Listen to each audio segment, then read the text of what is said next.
Can one film franchise change the way Bollywood makes movies? Saif Ali Khan certainly thinks so. In fact, according to the actor, Indian cinema can now be divided into two eras, one before Dhurandhar and one after it. And it's not just the box office numbers he's talking about, it's the way Bollywood now looks at music itself. In a recent interview, Saif Ali Khan opened up about the impact Aditya Dhar's Dhurandhar franchise has had on Indian cinema. Reflecting on the film's success, Saif said, and we quote, "I see a time before Dhurandhar and a time after.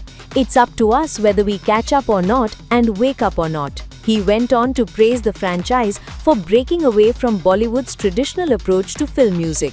According to Saif, instead of creating an entirely new album for every film, Dhurandhar showed how filmmakers could blend original music, reimagined classics, and even global influences without being restricted by convention. As he put it seems like an obvious idea to make amazing music rather than create a new album for each film, and to draw on all kinds of things from all around the world, while not being too frightened of English also.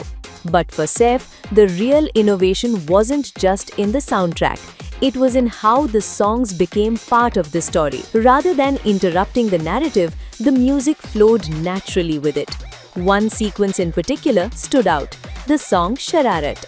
The dance number featuring Aisha Khan and Crystal D'Souza plays during Hamza's wedding celebrations, becoming a part of the storytelling instead of feeling like a separate promotional track. Explaining why it impressed him, Saif said, and we quote, "Imagine if that was to change the way of hiring a beautiful leading lady to do an item for you. If you just treat it as a song and have these two girls performing as you would in a wedding, it doesn't jar the eyes at all." Music across both Dhurandhar films was composed by Shashwat Sachdev. The albums combined original songs like Shararat and Gehra Hua with recreated classics including Ishq Jalakar and Lut Le Gaya, a formula that resonated strongly with audiences. Both soundtracks topped streaming charts, while the films themselves rewrote box office history. Released in December 2025, Dhurandhar was followed by Dhurandhar The Revenge in March 2026. Together, the two films have crossed more than 3,100 crore rupees worldwide, making the sequel one of the highest-grossing Indian films ever. Directed by Aditya Dhar, the franchise starred Ranveer Singh in the lead, along with Akshay Khanna, Arjun Rampal, Sanjay Dutt, R. Madhavan, Rakesh Bedi, and Sara Arjun.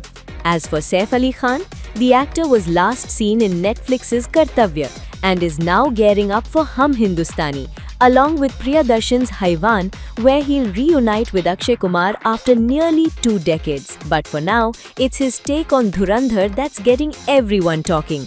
Because when an actor like Saif says Bollywood has a before and after moment, people are bound to pay attention. For more news and updates from the world of showbiz, stay tuned to Times Entertainment.